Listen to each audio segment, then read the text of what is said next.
हम लोग कल देखे हुए थे क्या पहला लेसन देख लिए थे हम लोग, यहाँ पहला टॉपिक इसका हिरमेन पात्र सत्य अपहितम मुखम तत्व पुष्णा अपना बिनु सत्य धर्मय दिचे।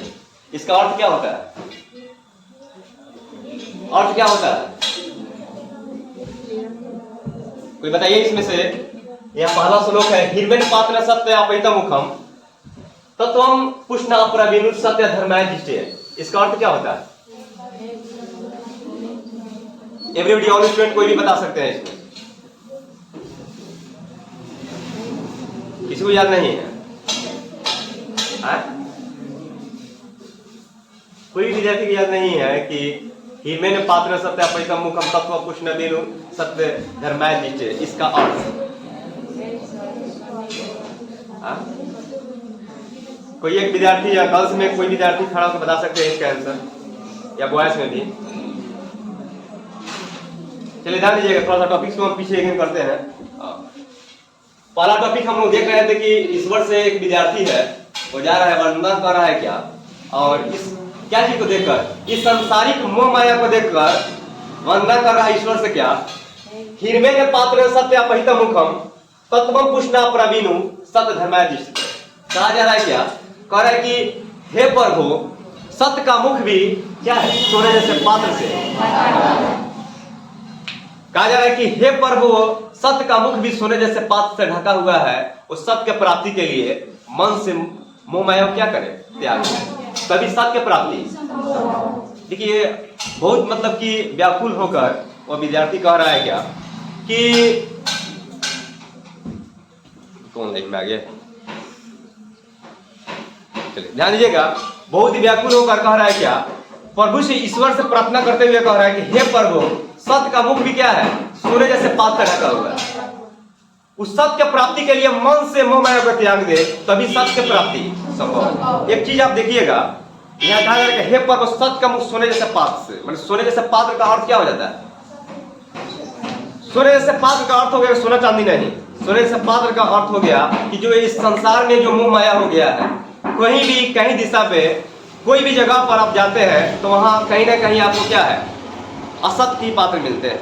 हर जगह पर भी आपको क्या है, बिना घूस से कोई काम होता ही नहीं है।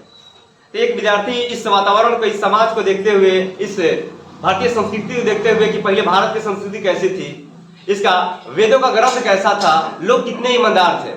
लेकिन आज का एक जमाना हो चुका है कि कहीं भी कोई भी क्षेत्र में विद्यार्थी हर क्षेत्र में कहीं भी रहे, अब पूरा व्यक्ति होकर कोई भी आप जाए, आप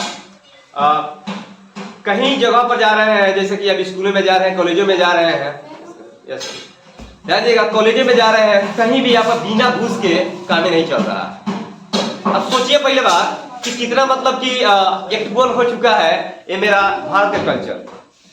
तो कहीं ना कहीं जो दिक्कतें आ रहे हैं, कहीं ना कहीं हमारे यहाँ बहुत सारे दिक्कत है कि कोई भी काम बिना घूस के हो ही नहीं रहा। तो भगवान से ही प्रार्थना किया जा रहा है, हर विद्यार्थी को भी करना चाहिए चीजें, ईश्वर से वंदना करना चाहिए। जो प्रकार इस चैप्टर में कहा जा रहा है, मंगलम चैप्टर, कि हे प्रभु सत्य का मुख क्या है, सोने जैसे पात्र ढका है। यानी कि जो अशुभ यानी कि अशुभ चीजें हैं वो क्या है, सोने जैसे पात्र से ढक गया है। उस सत्य प्राप्ति के लिए मन से क्या कीजिए, मोह माया को त्याग दे। सही बात है, जब तक ले अपने मन से मोह माया को नहीं त्यागिएगा तब तक ले आपको क्या है, सत्य प्राप्ति संभव नहीं है। बात सही है। और किसी व्यक्ति के अंदर लालच की भावना है कोई चीज के लिए लेकर, वो सोचेगा लाइफ में हम बहुत चीज कर दे, लाइफ में बहुत अपने लाइफ को बहुत आगे बढ़ा ले, ऐसा कभी संभव नहीं है। और इसमें बहुत से विद्यार्थी की लालच भावना हर क्षेत्र में होता होगा, हर क्षेत्र में सब विद्यार्थी को होता होगा। लेकिन एक बात याद रखिएगा, एक कहावत भी है, साधा नमो नमो ददाति इदम सर्वतम सर्वेतम इदम अहम भूमिकाए नमो नमः। अगर जिस व्यक्ति के अंदर अगर घमंड आ जाए, स्वार्थ की भावना आ जाए, वह व्यक्ति कभी भी आगे बढ़ नहीं सकता है। ठीक से, अगर आपको लग रहा होगा कि हम स्वार्थ के भावना से किसी को उल्लंघन करके हम इस जमाने में बहुत आगे चल जाएंगे, चंद मिनटों के लिए, थोड़ा देर के लिए हम आगे बढ़ सकते हैं, लेकिन उसका असर बहुत हार्ड होने वाला है। इसमें इसी माध्यम में बहुत एक तथ्य है कि आप ईश्वर से इतना ही प्रार्थना कीजिए कि आपको लाइफ में क्या हो, दिक्कत ना हो, आप कभी भी सत्य के राह पर रहें हमेशा।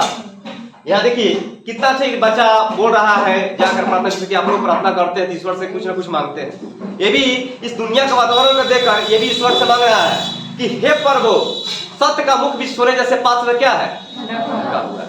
उस सत्य की प्राप्ति के लिए हम अपने मन से क्या करें, मोह माया को त्याग दें। जब तक ले अपने मोह माया को नहीं त्यागिएगा तब तक ले सत्य प्राप्ति संभव नहीं। तो आप लोग यहाँ से एक निर्णय लीजिए, हमारे अंदर जो भी लालच भावना हो रहा है उसको दूर करें, तभी क्या है सत्य प्राप्ति आप प्राप्त कर सकते हैं, वरना नहीं कर सकते हैं। क्या किसी को श्लोक में दिक्कत हो? पहला श्लोक का आंसर क्या होगा? हे प्रभु, सत्य का मुख भी सोने जैसे पात्र से ढका हुआ है। उस सत्य प्राप्ति के लिए मन से क्या करें, मोह माया हटा देते। इसमें कितने व्यक्ति हैं कि मन से मोह माया हटा देते हैं? ऐसा कोई है? ध्यान दीजिएगा, लालच की भावना हर किसी के अंदर है कि नहीं है? अभी के जनरेशन में, पहले के समय था वहां लोग जो भी पाप पुण्य करते थे वो सब पहले उसी समय भोग लेता था। लेकिन अभी के समय में क्या है, आज तक कल होके जाना ही है। पहले का समय था जैसे कि 4 युग हम बताए हुए थे उस दिन, कल भी। पहला युग का क्या नाम है? द्वापर युग। दूसरा युग क्या है? सतयुग। तीसरा युग क्या है? त्रेता युग। अभी क्या चल रहा है? क्या कलयुग में लोग, कोई भी लोग ईमानदारी से, मतलब 5 से 10% ईमानदार लोग हैं, बाकी ये 95% लोग जो है बेईमान है कि नहीं है? बिना बेईमानी किए, बिना घूस लिए कोई काम नहीं हो रहा है कि नहीं? तो आप अपने मन से आज से एक प्रयत्न लीजिए कि मन से मोह माया को त्यागे, एक अच्छा संस्कारी व्यक्ति बनने का प्रयत्न करें। ठीक है? इसमें कोई विद्यार्थी इस वाक्य का अर्थ बता सकते हैं? बोलिए तो। हिरमेन पात्र सत्यापैतम मुखम तत्व पुष्णा पीनू सत्य में धर्माया जिससे का अर्थ क्या होता है? हाँ बोलिए बोलिए।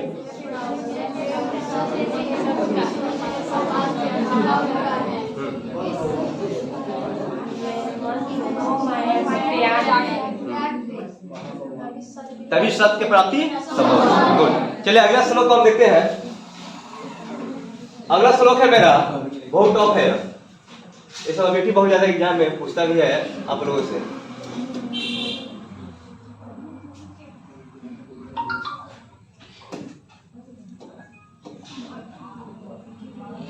चलिए ध्यान दीजिएगा, अगला है मेरा अनोन्यान महत्वमयान। कहा जा रहा है क्या? अनोन्यान महत्वमयान आत्मस्य जंतु नीत गोयायाम तम क्रतु पश्यति विश्व को धातु प्रसाद ही आत्मन। यानी कहने का अर्थ है, कल भी इसका अर्थ थोड़ा बताए हुए थे कि अनोन्यान महत्वमयान आत्मस्य जंतु नीतम गोयायाम तम क्रतु पश्यति विश्व को धातु प्रसाद ही आत्मन। कहा जा रहा है क्या इसमें कि मनुष्य यानी कि जीव, मनुष्य के हृदय रूपी गुफा में अणु से भी सूक्ष्म और महान से भी महान क्या है? आत्मा विद्यमान रहती है। आप लोग को मालूम होगा वो आत्मा समझते हैं कौन है? जो यहाँ आपको हमेशा धक धक करते रहता है, वही मेरा आत्मा होता है। वो एक इतना छोटा होता है, यहाँ कहा भी जा रहा है अणु से भी छोटा, यानी कि छोटे छोटे अणु के मिलने के बाद किसका एटम यानी कि परमाणु का निर्माण होता है। ये आत्मा जो है समझेगा सब कोई। ध्यान दीजिए, मनुष्य के अंदर ये आत्मा जो है क्या है, इतना मतलब कि छोटा एक कण है कि इसका आने वाला, ध्यान दीजिएगा समझेंगे, आने वाला टर्म यहाँ कहा जा रहा है कि अन्य महत्वमयान, कि मनुष्य के यानी कि जीव के हृदय रूपी गुफा में क्या है? अणु से भी सूक्ष्म और महान से भी महान क्या है? आत्मा निवास करती है। तब पश्यति विश्व को धातु प्रसाद ही आत्मा। उस आत्मा को प्राप्ति के लिए यहाँ कहा गया, ध्यान दीजिएगा, अन्य महत्वमयान आत्मस्य जंतु नीत गोयायाम तम क्रतु पश्यति विश्व को धातु प्रसाद ही आत्मा। यानी कि जीव के हृदय रूपी गुफा में, यानी कि मनुष्य के हृदय रूपी गुफा में अणु से भी सूक्ष्म और महान से भी महान क्या है? आत्मा भी महान रहती है। उस, ध्यान दीजिएगा, उस आत्मा को प्राप्ति के लिए क्या होता है? लोग शोक रहित होकर एकाग्र हो जाते हैं। यानी कि मनुष्य में क्या हो जाते हैं? एक एकाग्र कि आत्मा अगर आपका चंचलता हो गया, आत्मा आपका शुद्ध हो जाता है आपका, तो आप क्या हो जाते हैं? एक सर्वश्रेष्ठ व्यक्ति हो जाते हैं।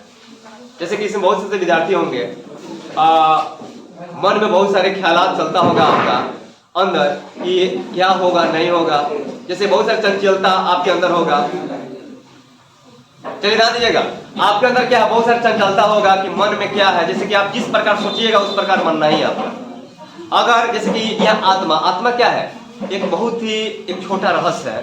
ये आत्मा का जो पाठ अगर जान जाएगा जीवन का धन हो जाएगा। जैसे बहुत से विद्यार्थी हैं कि आत्मा का रहस्य को नहीं जानते।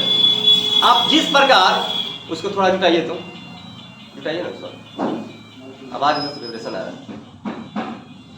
चलिए ध्यान दीजिएगा, इसमें क्या है, आत्मा जो है एक मनुष्य का बहुत बड़ा एक व्याकुल आत्मा है। अगर जैसे कि इसको जिस प्रकार आप बनाइएगा उस प्रकार बनते चला जाएगा। अच्छा, कोई भी चीज आप सोचते हैं तो पहले एक बार आप क्या करते हैं, खुद से सोचते हैं। सोचते हैं कि नहीं सोचते हैं? बिल्कुल सोचते हैं कि जो चीज हम सोच रहे हैं, निर्णय ले रहे हैं, क्या ये सही है या गलत है। कोई भी आप काम करने से पहले एक बार आत्मा से जरूर इजाजत लेते हैं। जैसे बहुत से विद्यार्थी है, पढ़ रहे हैं तो सोच रहे होंगे कि पढ़ाई का क्या उद्देश्य होगा, आगे क्या होगा, पढ़ेंगे कुछ बनेंगे कि नहीं। तो सपना तो बहुत लोगों का होगा, इस बहुत लोगों का सपना भी अभी तक नहीं होगा, क्या करना लाइफ का है कि नहीं, बिल्कुल होगा। अच्छा, इसमें बताइए कितने विद्यार्थियों का सपना है तो कुछ करेंगे। चलिए एक विद्यार्थी, चलिए अभी पढ़ने दीजिए ना सर। अरे जिंदगी तो पढ़ते पढ़ते बुढ़ा जाएगा, ध्यान दीजिएगा, पढ़ते पढ़ते तो आप बुढ़ा जाइएगा। को बोला है कि तो पढ़ने दीजिए हमको, चलिए ठीक है। अच्छा, हमारे बिहार में जानते हैं ऐसे ऐसे बहुत लगे लोग हैं कि पढ़ने दीजिए ना, अभी पढ़ते पढ़ते कहाँ गए कि स्थान पता नहीं लगता। समझे, एक बात हमेशा याद रखिएगा, समय के साथ आपका समझदारी नहीं हुआ तो समय के साथ आपको इतना समय आपको सताएगा, इसका हद हिसाब नहीं है। हमेशा माइंड में रखिएगा सब चीजें। यानी कि समय के पास इतना समय नहीं है कि आपको समय दे, और समय के पास इतना समय नहीं है कि आपको वक्त दे। अब वक्त मत लगाइए निर्धारित करने में हमारा क्या होगा, और न वक्त निर्धारित करेगा आपका क्या होगा। हमेशा माइंड में रखिएगा सब चीजें। चलिए ध्यान दीजिएगा, यहाँ टर्म है अनोन्याना मौतमयान आत्मश्रेय जंतु निहित हो जाए कम करत उपसति वित्रों को धातु प्रसाद ही आत्मा। यानी कि मनुष्य के हृदय रूपी गुफा में अनुष्य भी क्या है, सूक्ष्म। अनुष्य भी सूक्ष्म तथा महान से भी महान क्या है, आत्मा विद्यमान रहती है। ध्यान दीजिएगा, मनुष्य के अंदर क्या होता है, सूक्ष्म से सूक्ष्म और सबसे बड़ा, ध्यान दीजिएगा, सूक्ष्म से सूक्ष्म क्या है, ये आत्मा, ये सबसे महान है। और क्या है, अंदर हमारा विद्यमान रहता है। और क्या है, धातु प्रसाद विश्व को धातु प्रसाद हित माना। उस आत्मा को प्राप्ति के लिए क्या है, लोग क्या होते हैं, एकाग्र हो जाते हैं। जैसे कि आप लोग, बहुत लोग ऐसे हैं, अगर आत्मा अगर सच में अगर सूता बना लीजिएगा ना तो बहुत आगे निकल जाइएगा लाइफ, बहुत आगे। क्योंकि आत्मबल जिस व्यक्ति का अंदर है वह कोई भी पड़ाव, दुनिया का कितना भी कठिन से कठिन समस्या क्यों ना हो, उसको पार कर जाता है। जैसे कि आप लोग इसमें से मैट्रिक का एग्जाम देंगे, बहुत ऐसे विद्यार्थी का कम रिजल्ट आ जाएगा, तो उसमें क्या हो जाएगा कि मन थोड़ा सा छोटा हो जाएगा उसका, सोचेगा क्या कि अब कुछ नहीं होगा, अब आगे पढ़ाई नहीं करेंगे। लेकिन आपको हम बता देना चाहेंगे, जैसे कि आप वहाँ एग्जाम दिए, अगर थोड़ा परसेंटेज कम हुआ तो यहाँ आप ध्यान दीजिएगा ये कि हम हारे नहीं, वहाँ कहीं ना कहीं हमारे अंदर प्रॉब्लम था, कोई टॉपिक्स को लेकर दिक्कत था, फिर से उसको स्टडी करेंगे।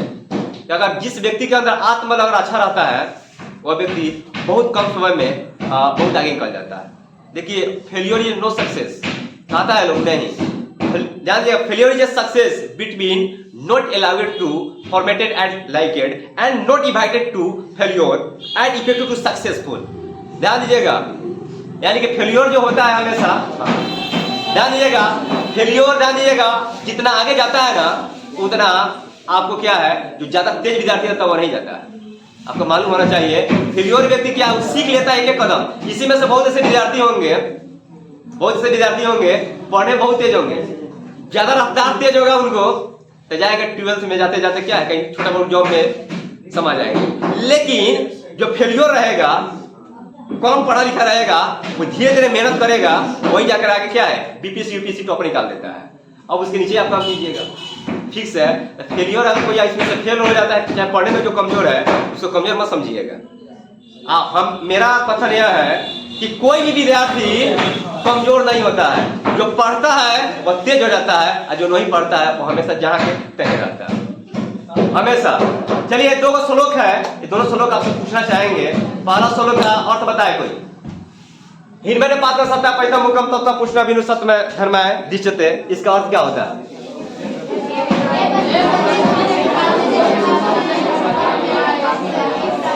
चलिए ठीक है, आपका आवाज़ नहीं आ रहा है हमारे पास। चलिए ठीक है, याद मन में है तो कोई बात नहीं। आप देखिएगा चैप्टर मेरा समाप्त हो जाएगा, आप सिर्फ सुने हुए हैं ना, एक भी ऑब्जेक्टिव आपका कहीं नहीं जाएगा, खाली सिर्फ मेरे बातों को, खाली लेक्चर को समझिए। आप देखिएगा अभी जस्ट हम डील करेंगे, पूरा ऑब्जेक्टिव डील हो जाएगा। आई चैप्टर के लेखक कौन है? महर्षि वेदव्यास। चलिए आगे ध्यान दीजिएगा, तीसरा पॉइंट है मेरा, यस कमिंग, सत्यमेव जयते नामृतम सत्य पंथा वित्तोदयान यत् कर्मणा ऋषियो हाथ कामया सतस्य परम निधानम। चलिए ध्यान दीजिएगा, यहाँ सब कुछ यहाँ कहा जा रहा है क्या? सत्यमेव जयते नामृतम सत्य पंथा वित्तोदयान यत् कर्मणा ऋषियो हाथ कामया सतस्य परम निधानम। यह कौन सा उपनिषद से लिया गया है? उपनिषद। ऊपर वाला कौन सा उपनिषद से लिया गया था? कौन सा मंत्र था? कठोपनिषद। एग्जाम में कभी कभी पूछेगा आपको किस प्रकार एग्जाम में कि अनोयन महत्वमयान डॉट डॉट, यह जो वाक्य है कौन सा मंत्र से संकलित है? कौन सा? ध्यान दीजिएगा, कठोपनिषद। तीसरा मेरा है मेरा सत्यमेव जयते नानितम। ध्यान दीजिएगा, इसका अर्थ समझेगा सब कोई। सत्यमेव जयते नानितम सत्य पंथा वित्तोदयान यत् कर्मणा ऋषियो हाथ कामया तत्र सतस्य परम निधानम। कहा जा रहा है सत्यमेव जयते नानितम। सत्यमेव जयते नानितम का अर्थ हो गया सत्य की ही जीत होती है, असत्य झूठ की नहीं। थोड़ा ध्यान दीजिएगा, बात सही है, इस पर सब कोई ध्यानपूर्वक समझेंगे चीज को। सत्यमेव जयते नानितम सत्य पंथा वित्तोदयान यत् कर्मणा ऋषियो हाथ कामया तत्र सतस्य परम निधानम। सत्य, ध्यान दीजिएगा, सत्य की ही जीत होती है, असत्य झूठ की नहीं। और सत्य ही क्या है? देवों का मार्ग निश्चित होता है, जिसके द्वारा यत् कर्मणा ऋषियो हाथ कामया सतस्य परम ज्ञानम, जिसके द्वारा ऋषिगण उसी मार्ग का क्या करते हैं? विचरण करते हैं। यानी कहने का अर्थ हो गया, समझेगा सब कोई, सत्य की ही जीत होती है, असत्य झूठ की नहीं। एक बार हमेशा माइंड में रखिएगा, जीवन में हमेशा सत्य की ही जीत होता है, असत्य झूठ की कभी नहीं हो सकता है। माना कि 2 मिनट के लिए आप किसी व्यक्ति को अशुभ चीज बोलकर, यानी कि अशुद्ध चीज बोलकर या असत्य बोलकर थोड़ा देर के लिए आप क्या है, अपने आप को बहुत या अच्छा बोल सकते हैं। लेकिन एक बात बता देना चाहेंगे आपको, हमेशा माइंड में यह चीज रखिएगा कि झूठ कभी भी वो सत्य के बराबरी नहीं कर सकता। अगर आप सहज झूठ बोलते हैं, लेकिन एक झूठ ही उसको क्या कर देगा? रॉन्ग उसका हटा सकता है। यानी कहने का अर्थ है, एक बात इसमें जितने विद्यार्थी पढ़ रहे हैं, सत्य के राह पर अगर आप चलिएगा ना, तो थोड़ा देर के लिए बहुत परेशानी हो सकता है आपका। देखिए मेरा मानता है, ध्यान दीजिएगा, कि सत्य के राह पर रहने वाला व्यक्ति थोड़ा देर के लिए परेशान हो सकता है, लेकिन अगर कोई उसको कह दे पराजित हो जाए, कभी संभव नहीं है। यह हमेशा रखिएगा माइंड में, हमेशा, कि अगर थोड़ा देर के लिए सत्य के राह पर कोई विद्यार्थी अगर पूरा सीधा से मेहनत कर रहा है, तो थोड़ा देर के लिए परेशान हो सकता है, लेकिन कह दे कि हमको असफल हो जाएंगे, ये कभी संभव नहीं है। हाँ, लेकिन इसमें कब संभव नहीं हो सकता है? किसी के दिखावा के लिए, जैसे कि मम्मी पापा लोग आ रहा है, तो बैठ के किताब लेकर पढ़ रहे हैं, ठीक है ना, जब चले गए तो फिर मोबाइल स्टार्ट कर दे रहे हैं। तो अगर ऐसे कर रहे हैं तो खुद आप भी जान रहे हैं क्या कि आप कहीं नहीं क्या है, एक सही दिशा प्रदान नहीं कर पा रहे हैं। तो इस पर क्या है, सत्य के राह पर आने वाला व्यक्ति हमेशा क्या है, थोड़ा देर के लिए परेशान होता है, लेकिन सक्सेस जरूर हो जाता है। इसमें से जितना विद्यार्थी अगर आज पसीना गिरा कर जितना भी हार्ड वर्किंग करके पढ़ रहा है, याद रखिएगा, जब रिजल्ट आएगा ना, तो पूरा ढेकहा के लोग देखेगा आपको कि हाँ कौन व्यक्ति है कि कहा कितना बिजोड़ रिजल्ट लाया। इसमें बहुत से विद्यार्थी होगा, कि आज हार्ड वर्किंग कर रहा होगा। किसी के सबसे बड़ा चीज है, मूल मंत्र, आप पढ़े तो किसी को बताया नहीं कितना देर पढ़ते हैं, क्योंकि अपने जीवन का लाइफ, हमेशा बोलते हैं, हमेशा ये student life is a golden life. विद्यार्थी का जीवन बहुत सुनहला है, अपने सुनहला जीवन किसी को शेयर मत करें। अगर पढ़े 10 घंटा, बताए आधा घंटा, किसी को आपको अपने जीवन के बारे में बताना जरूरी नहीं है।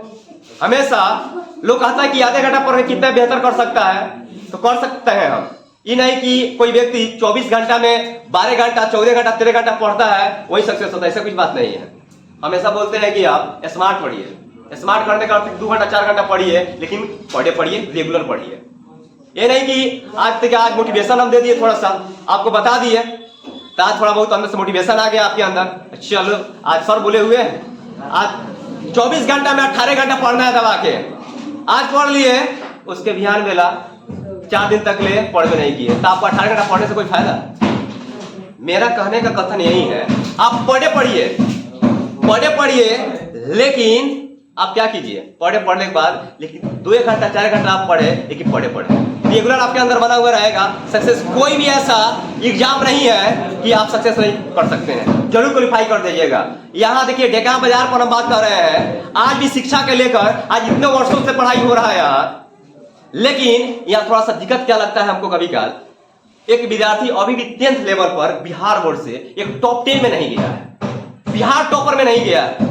सोचिए पहली बात, मतलब कि शिक्षा का पैटर्न कहीं ना कहीं क्या है, थोड़ा सा दिक्कत चल रहा है, यानी कि पढ़ाने का पैटर्न जो है कहीं ना कहीं क्या है, ओल्ड पैटर्न से पढ़ाया जा रहा है। यहाँ देखा में 1 से 1 बच्चे ऐसे हैं जो पढ़ने पर इतना माहिर है, इतना केवल इतना हार्ड वर्किंग करते हैं, लेकिन उसको सही कंटेंट या सही दिशा नहीं मिल पाता। वही चीज को हमको लाना है, ध्यान दीजिएगा, वही चीज को हमको लाना है कि विद्यार्थी क्या है कि यहाँ से भी क्या है, साल या 1.5 साल के अंदर में यहाँ से बिहार टॉपर में आएगा। ध्यान दीजिएगा, चैलेंज है मेरा, अब बिल्कुल है, लेके आएंगे हम, जिस दिन लाएंगे उसके बाद ही कुछ छोड़ेंगे कि हाँ आगे क्या करना है। जैसे कि आपका 2023 में रिजल्ट देखें, एक बेहतर रिजल्ट आया, ये यहाँ डेका बाजार की बात कर रहे हैं आपको, कोई भी ऐसा संस्था नहीं है कि एक सेक्शन में 17 को लड़के का 400 प्लस में दिया हो, भले 3 को 4 को 5 को ऐसा दिया होगा, लेकिन लगता है संस्था से एक सेक्शन में 17 को दिया हो, ऐसा कोई संस्था नहीं है। मैथ में भी ध्यान दीजिएगा, यहाँ बहुत सारे अच्छे से बच्चे परफॉर्मेंस किए हैं, बहुत सारे साइंस में, संस्कृत में बच्चे परफॉर्मेंस किए हैं। तो एक अंदर से जज्बा, और वो सब विद्यार्थी जो था ना, वह रात दिन कर देता था पढ़ने के लिए। यहाँ तक जानते हैं जब हम टास्क देते थे, होमवर्क दिए हैं, जैसे संस्कृत का सब्जेक्ट पढ़ा रहा है आपका, देते थे ना, या आप किसी विद्यार्थी से पूछ लीजिएगा, कहीं भी कंटेंट जब पढ़ता था ना, वो बहुत मतलब कि एक पॉइंट बड़ी अध्ययन करके पढ़ता था। एग्जाम का जब प्रिपेयर करने टेस्ट जब आता था तो उसको बड़ी अच्छा से सलीनता से देता था कि उसको करना क्या चाहिए, कैसे एग्जाम देना चाहिए। हम हमेशा बोलते हैं, this is not between two dependent to teacher, I will be dependent of student is will power. ध्यान दीजिएगा, कभी भी आप विद्यार्थी, कभी भी ध्यान दीजिएगा, अच्छे विद्यार्थी क्या कभी शिक्षा पर डिपेंड नहीं रहते हैं, खुद अपने बल पर अपने शक्ति पर आगे बढ़ते हैं। तो आपके अंदर यह गुण होना चाहिए हमेशा, और यह चीज आपको बहुत आगे बढ़ाएगा। तो एक चीज ध्यान दीजिएगा, इसमें बहुत लोग टर्म सोच रहे हैं क्या कि हम असत से पढ़कर अपने लाइफ को क्या है बहुत अच्छा रिजल्ट ला लेंगे, कभी कदापि नहीं मिल सकता है आपको। हमेशा माइंड में यह चीज रखना होगा, या श्लोक के माध्यम से समझिए, सत्यमेव जयते नानृतम सत्य पंथा विद्यो देवान, टर्म को समझिए, सत्य की जीत होती है, असत झूठ की नहीं। अभी से देखिए, अभी हम लोग पढ़ रहे हैं, इससे पहले ऋषि मुनि लोग इस सब चीज को इस सब लिख कर चले गए हैं। उन लोग पहले ही ज्ञान को इस चीज दिशा को देकर चले कि आपके जो भविष्य में आपके मनुष्य जो है, अभी के जनरेशन का मनुष्य जान पाए कि अशुद्ध चीज से या असत से कभी भी आप सत्य प्राप्ति नहीं कर सकते हैं। तो कभी भी सत्य प्राप्ति किससे हो सकता है? सत्य से ही होगा। क्या कोई सत्य को ध्यान दीजिएगा अशुद्ध बोलकर क्या चीज को पराजित कर सकते हैं? एक बात हमेशा रखेंगे, चलिए श्लोक थोड़ा हम अच्छा से बता दें आपको। सत्यमेव जयते नानृतम सत्य पंथा जितो देवान यन ऋषियों हाथ से काम सतस्य परम। सत्य की ही जीत होती है, असत्य झूठ की नहीं। सत्य ही क्या है? देवों का मार्ग विस्तृत होता है। और सत्य ही क्या है? देवों का मार्ग विस्तृत होता है कि सच्चे मन से ही आप क्या है पूजा पाठ कीजिएगा तो देव की ईश्वर की प्राप्ति हो सकता है। आज भी बहुत लोग है ऋषि मुनि लोग क्या तपस्या करके नहीं प्राप्ति कर रहा है, लेकिन नहीं, लेकिन हम लोग क्या है, हम लोग क्यों नहीं, हम लोग क्या है कि प्रार्थना तो करते हैं, लेकिन आज तक कभी सपनों में भी ईश्वर नहीं आते हैं। ऐसा क्यों? क्यों? सुबह में देखिए हम लोग सबको यह है एक पूजा करने का समय भी होता है। इस बहुत जैसे विद्यार्थी है या बहुत जैसे फैमिली लोग है, फैमिलियों में है, जैसे कि पूजा पाठ करते हैं, वो क्या है कि सूर्य नमस्कार जो होता है, इनके सूर्य निकलने से पहले, सूर्यास्त होने से पहले ही क्या है आपका पूजा पाठ का शुभ मुहूर्त होता है, संपन्न होता है। यहाँ तो क्या है कि 10 बजे के बाद जल चढ़ाया जाता है। और आपको बता देना चाहेंगे कि सूर्य नमस्कार करने से पहले, क्योंकि जो आप लोग हर विद्यार्थी को भी करना चाहिए, क्योंकि इसमें क्या है कि सूर्य नमस्कार करने से आपको बहुत फायदा होगा, काफी ज्यादा फायदा होता भी है। लेकिन यहाँ ध्यान दीजिएगा टॉपिक्स पर कि ऋषि मुनि, ध्यान दीजिएगा ऋषि मुनि क्या चीज करके ईश्वर प्राप्ति करते हैं? सत्य मार्ग से ही। सत्य मार्ग यानी कि पूजा पाठ करते हैं तो पूरा आराधना अपने पूरा मन किस पर? ईश्वर की प्राप्ति में लगाते हैं। लेकिन हम लोग क्या है, हम लोग क्या करते हैं, क्या करेंगे? ध्यान दीजिएगा, कोई अगर खाना, कोई स्पेशल चीज अगर बन जाता है खाना वाना, तो मन तो वहां रहता है, पहले पूजा पाठ कर लेते हैं। यानी कहीं नहीं आता खाता है, बैठल मनी पूजा पर, मन में पूजा पर, यही हाल हो जाता है कभी काल। यह क्या आरती लोग बताते हैं, लेकिन वहाँ सब रहता है, हमारा माइंड वहाँ फोकस रहता है। इसी में से बहुत से विद्यार्थी होंगे यहाँ बैठा हुआ है, कहीं माइंड कहीं और घुमा रहा होगा, ध्यान दीजिएगा, तो इसे शिक्षा ग्रहण नहीं कर पाएंगे, सीधा बात है। लेकिन कहने का अर्थ हो गया आपको कि ऋषि को प्राप्ति करने की, ध्यान दीजिएगा, ईश्वर को प्राप्ति ऋषि लोग कैसे करते हैं? सत्य मार्ग के सच्चे मन से अपने मन में एक श्रद्धा रखकर उसके पूरा मन तपस्या किस पर? ईश्वर की प्रार्थना में लगा देते हैं। तभी लोग क्या है, सत्य क्या है, ऋषि लोग ईश्वर की प्राप्त करते हैं। इसीलिए श्लोक में कहा जा रहा है कि सत्यमेव जगत नारीतम, सत्य की, ध्यान सत्य की जीत होती है, असुत झूठ की, यह भी लिख सकते हैं आप। सत्य की जीत होती है, असुत यानी कि असत्य नहीं होता है, और सत्य ही क्या होता है? देवों का मार्ग विस्तृत होता है। यन कर्मणा ऋषियों हाप्त कामा, जिससे ध्यान दिएगा, जिसे ऋषिगण यह तपस्या सतस्या पर्ण ध्यान, जिससे क्या है, ऋषिगण उसी मार्ग का क्या है, अनुसरण करते हैं, उसी तत्व का क्या है, अनुसरण करके आगे बढ़ते हैं। चलिए पूछेगा आपसे क्वेश्चन यह कि यह जो सत्यमेव जयते नारीतम, यह किस मंत्र संकलित है? मुंडको परिषद से संकलित है। चलिए अगला श्लोक को अगला श्लोक को देखते हैं हम लोग। यथा आनंद श्याममाने समुद्रे अस्तम गच्छन्ति नाम रूपे विहाय तथा विद्वान नाम रूपात् विमुक्ता परम परम पुरुष में पैति दिव्यम। थोड़ा देखिए, बहुत ही बेहतरीन लाइन है यह। यथा आनंद श्याममाने समुद्रे, यथा आनंद जानिएगा, श्याममाने समुद्रे अस्त गच्छन्ति नाम रूपे विहाय तथा विद्वान नाम रूपात् विमुक्ता परम परम पुरुष में उपैति दिव्यम। कहने का अर्थ हो गया, ध्यान दीजिएगा, जिस प्रकार बहती हुई नदियां अपने नाम एवं रूप को छोड़कर, ध्यान दीजिएगा, जिस प्रकार बहती हुई नदियां अपने नाम एवं रूप को छोड़कर क्या है, समुद्र में विलीन हो जाए, यानी कि विलीन यानी कि मिल जाती है। तथा विद्वान नाम रूपात् विमुक्त परम परम पुरुष में पैती दिव्यम।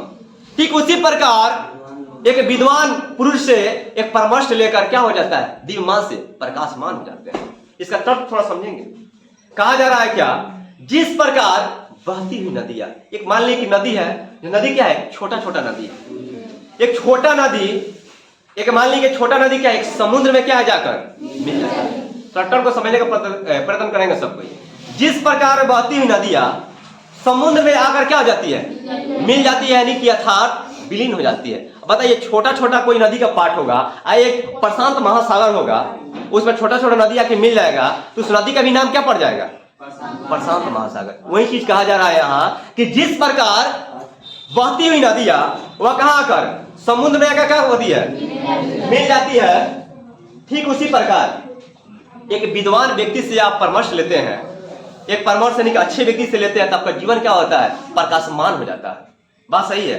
अगर आप अपने जीवन में अगर अच्छे व्यक्ति के साथ संघर्ष सोसाइटी रहता है, जीवन में अच्छे अच्छे व्यक्ति आपके लाइफ में रहता है, ताकि क्या करते हैं, जीवन में प्रकाशमान हो जाता है आपका लाइफ। आज आगे का पढ़ाई, जैसे कि आप 10th कर लिए, 10th करने के बाद जैसे कि 11th करेंगे, अगर अच्छे व्यक्ति से आप सलाह यानी कि परामर्श लेंगे कि आपको आगे क्या करना चाहिए, तो आपको जीवन के एक अच्छा सलाह देंगे, तो आपको क्या है, आगे की पढ़ाई एक अच्छा दिशा में होगा। उसी में कुछ लोग ज्यादा पढ़ा लिखा नहीं होगा, तो क्या होगा, एक गलत दिशा आपको मिलेगा प्रदान।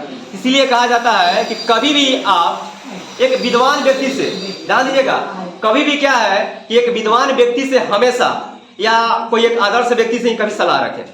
आप अच्छे व्यक्ति से सलाह रहिएगा तो आपका उसी प्रकार क्या है, संघर्ष सोसाइटी बनेगा। बुरे व्यक्ति से आपका संघर्ष सोसाइटी रहेगा, वैसा ही आपका आचरण होगा। कभी भी हमेशा बोलते हैं कि पढ़ाई एक दिशा है, लेकिन उसके साथ साथ आपको क्या है, गांव समाज का नैतिक ज्ञान होना बहुत जरूरी है। क्योंकि जिस विद्यार्थी के अंदर थोड़ा पढ़ा लिखा थोड़ा कमी है, लेकिन नैतिक ज्ञान अगर सामाजिक स्तर का है, उस समाज में हमेशा पूजनीय योग होता है, और हमेशा समाज को एक लोग उसको एक अलग दृष्टि से देखते हैं। हमेशा ये नहीं कि बहुत ऐसे विद्यार्थी के पढ़ाई का बहुत सारे ईगो हो जाता है कि हमारे जैसा कोई पढ़ने में है ही नहीं। ठीक है, पढ़ने में आपके जैसा नहीं है, बट समाज के एक स्तर से या अगल बगल के परिवार को आप सही सलामत नहीं से देख रहे हैं, तो कहीं ना कहीं आप गलत कर रहे हैं। तो आपके अंदर भी ये भावना होना चाहिए, एक संस्कार का होना बहुत जरूरी है। तो पहला श्लोक में हम लोग देखे, दूसरा श्लोक भी देखे, तीसरा श्लोक भी देखे। तो सत्य की प्राप्ति किससे संभव है? बताइए, क्या सत्य बोलने से क्या सत्य की प्राप्ति हो सकती है? ऋषिगण ईश्वर का प्राप्ति के लिए किसका अनुसरण लेते हैं? नदियां क्या छोड़कर समुद्र में लीन हो जाती है? नाम और रूप को क्या है छोड़कर क्या होती है? विलीन हो जाती है। किस में मिल जाती है? समुद्र में मिल जाती है। और किसके प्रकाश मिलने से इंसान एक अच्छा इंसान बन जाता है? एक अच्छे व्यक्ति का, एक अच्छा परमेष्ठ व्यक्ति का वो क्या हो जाता है? जीवन एक प्रकाशमान हो जाता है। तो कभी भी आप किसी व्यक्ति से सलाह लेंगे तो आप अच्छे व्यक्ति से सलाह लेंगे कि आगे पढ़ाई हमारा क्या हो, बेहतर हो। नहीं तो आप अच्छे व्यक्ति से परामर्श नहीं लेंगे तो आगे चलकर भी आपको क्या है, दिक्कत होगा। चलिए, चारों श्लोक मेरा खत्म हो गया। अच्छा बताइएगा, यदा नंदस्य अंतमारे समुद्र आसगतंति नाम रूपे भी आया समुद्र, यह जो श्लोक है, यह श्लोक किस मंत्र से संकलित है? मुंडा उपनिषद। चलिए,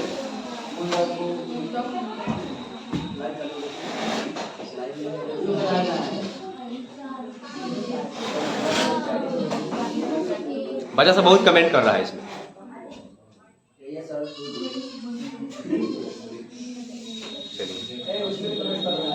लैपटॉप रहता तो इसमें कोई दिक्कत नहीं रहता, जैसे रिप्लाई दे देता। Very good. चलिए अगला देखेगा टॉपिक्स, सब चल जाएगा, यूट्यूब पर रहेगा, आपका एडिटिंग होगा ना, पूरा डलाएगा आपका, यूट्यूब पर देखेंगे। चलिए ध्यान दीजिएगा, अभी 15 तारीख से काफी ज्यादा एक्टिवल होगा। अभी तो खैर अभी लेटेस्ट चल रहा है, लाइट का भी प्रॉब्लम है यहाँ, पूरा लाइट लग जाएगा तो बहुत अच्छा तरह से एक्सप्लेन करके वीडियो डालेंगे उसको। चलिए ध्यान दीजिएगा, यहाँ वेदावेद पुरुषम महांतम आदित्य वर्णम तमस्या प्रसाद तमेव विदवती मृत्युमेति अन्य नन्या पंथा विधे अन्याय। यहाँ कहा जा रहा है क्या? वेदावेद पुरुषम महांतम, वेद जो है पुरुष भी क्या है? बात सही है। वेद कितने हैं? कौन कौन? सबसे पहला वेद है, उस वेद का नाम है ऋग्वेद, दूसरा है मेरा सामवेद, तीसरा है यजुर्वेद, चौथा है आपका अथर्ववेद। आपको हम बता देना चाहेंगे, सबसे पहला वेद जो कहा गया यह ऋग्वेद, इसमें क्या है 250 इंद्रों का श्लोक का मंत्र का सम्मेलन है। लेकिन सबसे बाद का वेद है आपका अथर्ववेद। अथर्ववेद आपका क्या सबसे बाद का वेद है। अथर्ववेद में बहुत सारे मंत्र हैं हमारे दैनिक जीवन में, जैसे कि बहुत सारे मंत्र, जैसे कि उसमें ये भी इसका जिक्र है कि तपस्या कर कोई भी चीज का प्राप्ति किया जा सकता है। विद्या कैसे प्राप्ति होता है उसका भी मंत्र है अथर्ववेद में। किसी को हमारे गांव समाज में नहीं होता है, डाइन जोगिंग कर देता है, जिसको बोलते हैं ना, क्या बोलते हैं, क्या बोलते हैं, याद है आपको? जिसको अग्निबाण कहते हैं ना, अग्निबाण चला देना किसी को। ये सब जितने भी मंत्र है आपका, ये सब मंत्र आपका क्या है? अथर्ववेद में। तो अथर्ववेद में समझ आइए, अथर्ववेद इतना मतलब कि हमारे भारतीय कल्चर के लिए एक ऐसा ग्रंथ है, इसमें जितना मंत्र का संकलन है इसका हाला कीजिएगा, हाला मत कीजिए आप लोग, बताइए आप लोग हाला कीजिएगा तो फिर डिस्टर्ब होगा आपका। चलिए ध्यान दीजिएगा सब कोई। चलिए बताइए, खड़ा होइए आप, खड़ा होइए, खड़ा, हल्ला नहीं कर रहे हैं, खड़ा होइए। हल्ला जो कर रहे हैं वो खड़े हो जाइए। Reema stand up.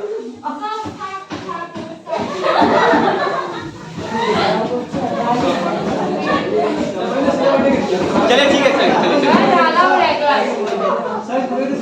चलिए आगे देखेंगे। वेदावेद पुरुषम महांतम आदित्य वर्णम तपस्या परस्तात् तमेव विदवती मृत्युमेति नान्या पंथा विधिनाय। कहा जा रहा है कि वेदावेद पुरुषम महांतम, वेद जो है यह पुरुष भी क्या है? मान, यानी कि ईश्वर। कहा जा रहा है कि वेद का जो वेद आप खुद नहीं लिखे, या महर्षि द्रौपदी जो है यह वेदों को संकलन किया, लिखा, बट लेके आपको हम बता देना चाहेंगे, देखिए यह सही साक्षात नहीं लिखा गया है। कहा जाता है, जानते हैं कि इसमें कि वेदों का संकलन करना ही सबसे बड़ा हमारे धर्म के प्रतीक है। हिंदू धर्म में काफी ज्यादा वेदों पर ही क्या है, संगत रीति रिवाज बना हुआ है। जैसे कि वेद, ऋग्वेद, सामवेद, यजुर्वेद, अथर्ववेद एक ऐसा वेद है मेरा, आज भी जो भी हम लोग पूजा पाठ जो भी सब चीज का उसमें क्या मंत्रों का संकलन किया गया है। अच्छा बताइए, वेद में तो पुरुष मानता, वेद क्या है? आदित्य वर्ण में, ध्यान दीजिएगा, वेद आदित्य वर्ण में क्या है? सूर्य के समान आज भी क्या है, विद्यमान है। वेदामेत पुरुषम आत्म आदित्य वर्ण तमस्या प्रस्ताद, यानी कि वेद पुरुषों में क्या है, महान है, और आदित्य वर्ण में, यानी कि आदित्य वर्ण का सूर्य, ध्यान दीजिएगा, आदित्य वर्ण तमस्या प्रस्ताद, वेद जो है क्या है, आज भी आदित्य वर्ण में क्या है, सूर्य के संपर्क यानी कि समान एकत्र है। तमेवा विद्वती मृत्यु में नानी पांथा विधि न्याय, तमेवा कहा जा रहा है कि जो ऋषि मुनि लोग हैं अपनी विद्वता से अपने मन से क्या करते हैं, मृत्यु पर विजय प्राप्त कर लेते हैं। देखिए कैसे लोग थे पहले, यानी कहने का अर्थ हो गया कि वेद जो है पुरुषों में क्या है, एक महान से महान है। और क्या है, कुछ ऐसे ऐसे हमारे यहाँ साधु लोग हुए, ऋषि मुनि हुए कि वेदों को पढ़कर, वेदों के शास्त्रों को पढ़कर, उसके मंत्रों को पढ़कर, एक ऐसे ऐसे मंत्र उनको जानकारी था कि उस मंत्र को पढ़ने के बाद लोग क्या है, मृत्यु पर भी क्या है, विजय पा लेता था। आज भी है कि नहीं वह संस्था, आज भी है। बहुत लोग ऐसे ऋषि मुनि लोग मर गए, लेकिन कुछ ऐसे ऐसे ऋषि मुनि लोग हैं जिसमें आज भी कुछ ज्ञान है कि आप देखिए हमारा जो सनातन धर्म था, ये हिंदू धर्म थे, कुछ ऐसे से आपके लोग थे कि बिना आपको डॉक्टर के आने, मतलब डॉक्टर के पास बिना गए हुए आपको मंत्र ही क्या हर चीज ठीक कर देता था। आपको अगर पेट में कोई पीड़ा भी हो रहा हो तो मंत्र नहीं बोल करके पीड़ा को ठीक किया जाता था। इतना हमारा सनातन धर्म था। इतने तपस्वी ऋषि मुनि लोग थे, और इतने भी क्या है कि बहुत सारे मंत्र तंत्र जानते थे उस समय के लोग। लेकिन अब क्या है कि धीरे धीरे ऋषि मुनि लोग सब कोई चले गए, ध्यान दीजिएगा। तो क्या है, लेकिन आज भी क्या है, वेद आदित्य वर्ण में आज भी सुरक्षा है कि नहीं? क्या आज हम लोग वेदों को पढ़ते हैं कि नहीं पढ़ते हैं? इसमें कितने विद्यार्थी वेद को पढ़े हैं? कोई नहीं पढ़े होंगे। रामचरितमानस पढ़े हैं? हनुमान रत्ना में कभी कभी देखते हैं ना, हनुमान रत्ना में पढ़े हैं? वही होता है रामचरितमानस। रामचरितमानस में बहुत सारे चौपाई है। चलिए अथर्ववेद में हाल कीजिए, ऋग्वेद में एक मंत्र है, इतना इंपॉर्टेंट मंत्र है, वो मंत्र को पढ़िएगा। वो मंत्र से बहुत सारे आपको प्रदान होता है।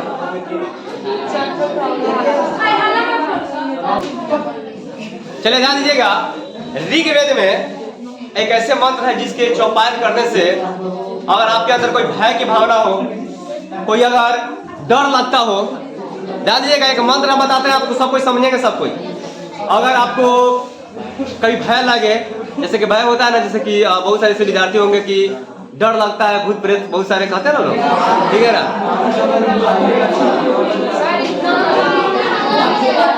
चलिए तो ऋग्वेद ध्यान दीजिएगा, ऋग्वेद में एक चौपाई है, एक बहुत ऐसा श्लोक है आपका, इससे बहुत से विद्यार्थी इसको पढ़े सुनते भी होंगे। पढ़े क्या है, सुनते भी होंगे, लेकिन आपको बता दें अगर इस मंत्र का अगर जिक्र करते हैं तो बहुत सारे आपके जैसे कि जो भी आशंकाएं, जो भी अशुभ चीजें रहते हैं, ठीक है ना, वो आपसे दूर हो जाएंगे और कभी भी आपको आपके पास नहीं आएंगे। ये मंत्र हमेशा जिसको बोलते हैं कि अभी बहुत से विद्यार्थी होंगे गायत्री मंत्र अगर याद होगा, इसमें कितने विद्यार्थी गायत्री मंत्र याद है? ध्यान दीजिएगा, यह मंत्र ऋग्वेद का है। ओम भूर्भुवस्सुवः तत्सवितुर्वरेण्यं भर्गो देवस्य धीमहि धियो न प्रचोदयात्, याद है? एक बार और बोल देते हैं, आप हमेशा याद रखिएगा, ये गायत्री मंत्र बहुत इंपॉर्टेंट है आपके लिए भी, याद रखिएगा, सब विद्यार्थी को भी रखना चाहिए चीजें। ओम भूर्भुवस्सुवः तत्सवितुर्वरेण्यं भर्गो देवस्य धीमहि धियो न प्रचोदयात्, ठीक है। एक श्लोक आपका संस्कृत का है, ये भी एक मंत्र ही है। ये मंत्र को यहाँ पर रखेंगे हमेशा, क्योंकि भाई बहन और संकल्प जो योजनाएं होते हैं और भाई बहन का जो रिश्ता होता है आपका, उसके लिए बहुत बड़ा चीज है। न तातो न माता न बंधु न दाता न भूत न भूति न भूत न दाता विदोयम विदोयम। अब हाल कीजिएगा तो दिक्कत हो जाएगा, ध्यान दीजिएगा। फिर से रिपीट कर देते हैं, चले ध्यान दीजिएगा। एक आपका श्लोक है माध्यम के लिए, चलिए बताइए तो श्लोक उधर से, सब कोई लाइन से बताइए, धीरे स्टार्ट करो, स्टार्ट कीजिए। तो पहला एक श्लोक भी है, आप याद भी कर सकते हैं। वो श्लोक आपका अध्याय में भी है, हम लिखवा भी देंगे बोर्ड पर, जब पैनल भेजेंगे आपको तो उसमें दिखवा देंगे। वो काफी ज्यादा इंपॉर्टेंट श्लोक है, यह हर विद्यार्थी की याद होना चाहिए। यह सुबह सुबह अगर इसका साधना करते हैं आप तो आपको बहुत फायदा भी होता है, मन शांत रहते हैं। जो भी बला है आपका वो मन को एकीकृत करके आपका इस मंत्र का यापन है। हर किसी को शेयर नहीं करते हैं, लेकिन आप लोग पढ़ रहे हैं, हर विद्यार्थी के अंदर यह चीज का होना बहुत जरूरी है। जैसे कभी श्लोक हम बोले हैं, न तातो न माता न बंधु न दाता न भूत न भूत न भूत भाता न जया मयो गतित्वा गतित्वा तमेव का भवानी। एक ऐसा श्लोक है, इस श्लोक से आपको पूरा श्रद्धा पूरा संपन्न होते हैं। चलिए आपका टॉपिक समाप्त हो गया। ये टॉपिक से बहुत सारे हमको सीख भी मिला कि इंसान को, एक मनुष्य को कैसा रहना चाहिए। एक सत्य के राह पर रहना चाहिए, कभी झूठ ना बोले। किसी बहुत लोग झूठ भी बोलते हैं, इसमें कितने लोग झूठ बोलते हैं हाथ उठाइए। अगर इस पढ़ने के बाद भी अगर झूठ बोल रहे हैं तो कहीं ना कहीं दिक्कत है। ठीक है, चलिए थोड़ा सा इसका वाक, कोई टारगेट का ऑब्जेक्टिव लेके आया है, लाइए ले आइए। चलिए कहानी सुनिए ना, लाइए टारगेट के लिए आइए।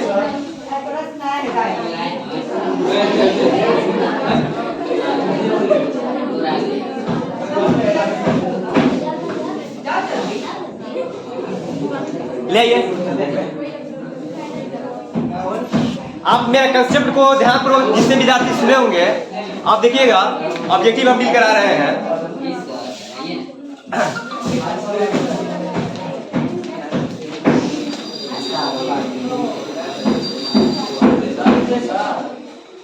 विदाउट ऑप्शन भी याद नहीं होगा तो आप आंसर बोल सकते हैं।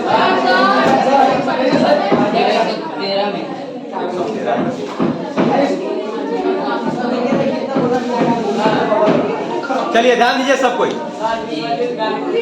चलिए क्वेश्चन है,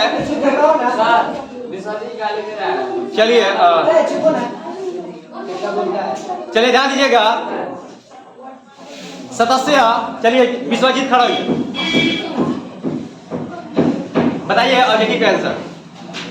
सदस्य मुखम केन पात्र पहितम, सदस्य का मुख किस पास से ढका हुआ है। ऑप्शन दे रहे हैं, तांबा से, चांदी से, लोहा से, सोना से। सोना से। सोने सा ये लिखा जा रहा है, सोने सा का अर्थ क्या होता है। झूठ या फ्रेम। बढ़ जाइए, आप खाली कहानी सुने हैं ना, आप लोग ध्यान पर सुने पूरा। ये ऑब्जेक्टिव क्या हुआ है, 40 ऑब्जेक्टिव कहाँ गया था पता नहीं लगेगा। अब सिर्फ कहानी सुने, आगे देखिएगा। जीव के शरीर रूपी में क्या छुपी हुई है, आत्मा। ठीक है, यथानंद से आनंदमाने डॉट और पुरुष उपैति दिवम, यह जो वेदांत किस उपनिषद का है। यथानंद से आनंदमाने, अभी देखे हैं आप, मुंडक उपनिषद। अच्छा बताइएगा, के न पांता बीतो देवान, देवान का मार्ग किससे प्रस्तुत होता है। धर्म से, पाप से कि सत से। देवों का मार्ग हमेशा क्या है, सत से ही प्राप्त होता है। अगला टॉपिक है आपका मंगला पाठ का प्रथम मंत्र किस उपनिषद से लिया गया, इस अवश्य। अगला क्वेश्चन, मंगला पाठ में कैसे मन संकलित है।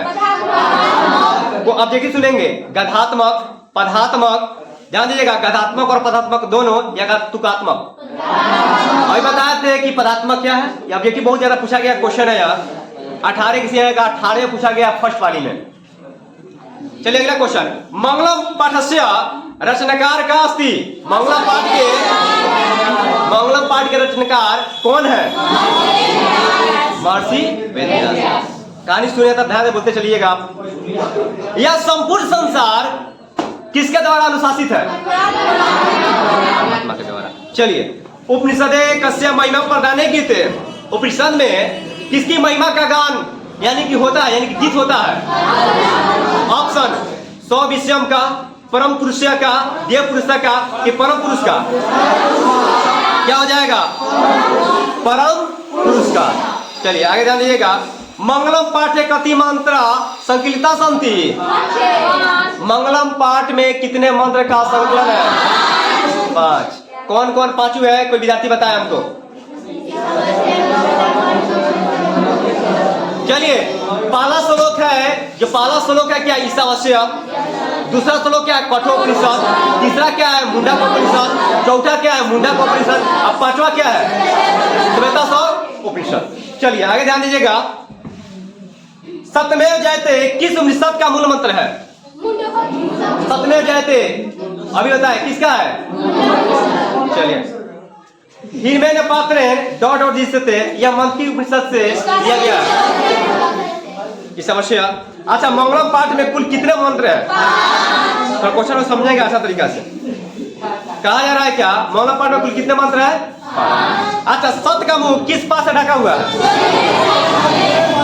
ऑब्जेक्टिव दे रहे हैं। अब ध्यान दीजिएगा, अब सुने सब पात्र था, आप याद करें हैं कि ऑब्जेक्टिव में देखिए क्या चेंज किया गया। 18 के फर्स्ट पाली, बीच में फर्स्ट पाली, ये पूछा गया क्वेश्चन है।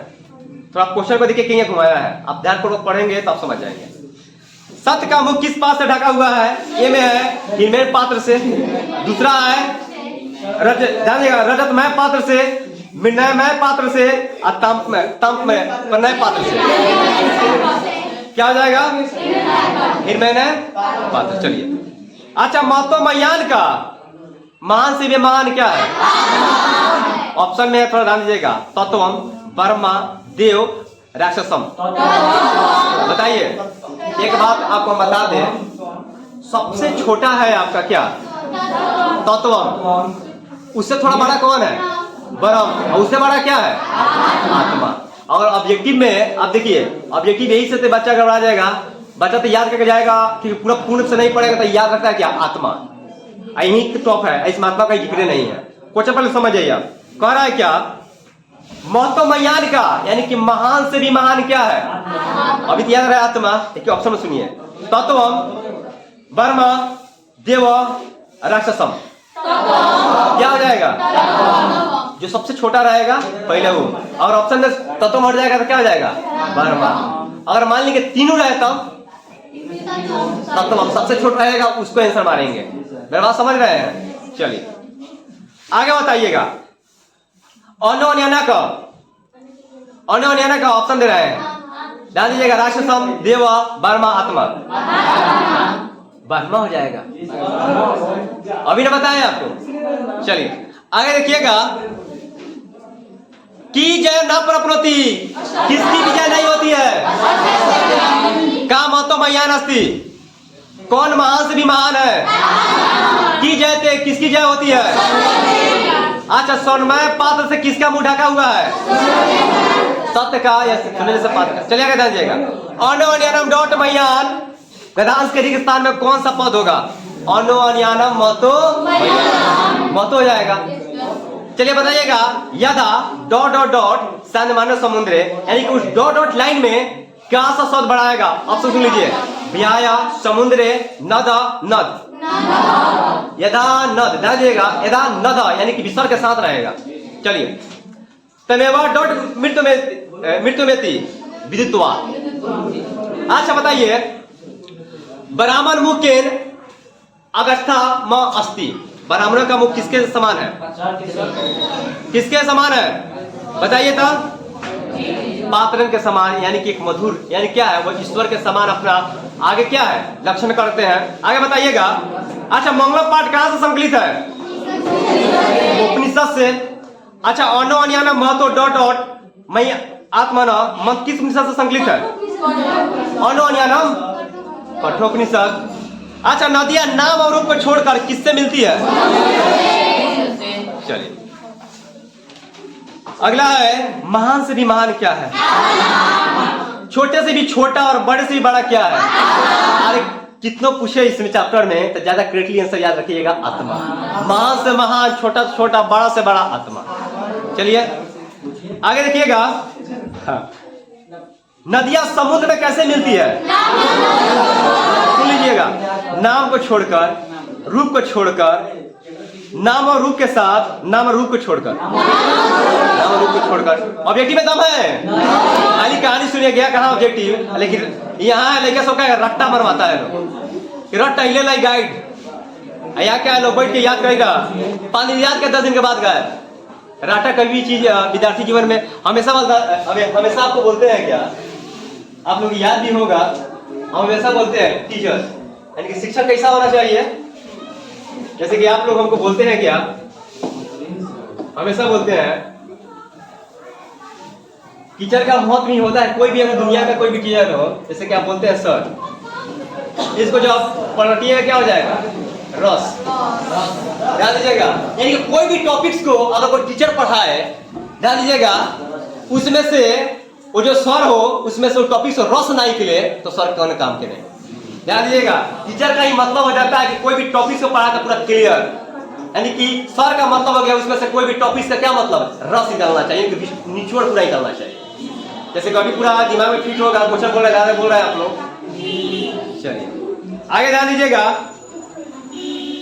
वेदामेत पुरुषम डॉट विजय आया, यह मंत्र किस उपनिषद से लिया गया है?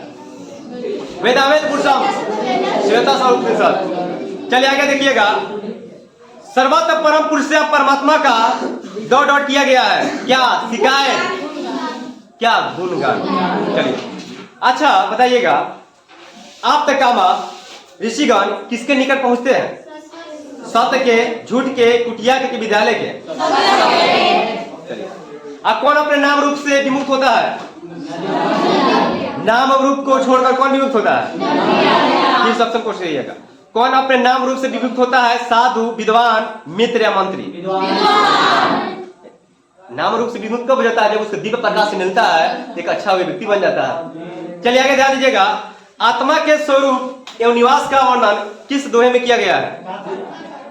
किस दोहे में किया गया है? द्वितीय, तृतीय, प्रथम, चतुर्थी? चलिए ध्यान दीजिएगा, द्वितीय में सत्य के महत्व को बतलाया गया है। सत्य के बारे में किसमें बताया गया है? प्रथम दोहे में, द्वितीय दोहे में कि तृतीय दोहे में? तृतीय दोहे में रहा है। पहला दोहे में क्या है? सतमें सॉरी पहले दोहे में क्या है आपका? हिरवेन पात्रन। दूसरा में क्या है? अनुअन्याना। तीसरा में क्या है? सतमें जयते।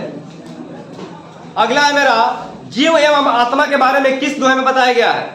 जीव और आत्मा के बारे में दूसरा दोहा में है, जीव के हृदय रूपी गुफा में अनुसूची सूक्ष्म। चलिए, आत्मा मनुष्य की हृदय रूपी डैश में अवस्थित है, छिद्र में, गुफा में कि मशीन के ब्रह्मांड में?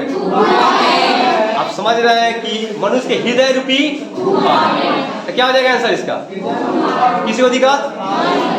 चलिए, 1 चैप्टर एंड हो गया, इसका पीडीएफ सब कुछ मिल जाएगा आपको।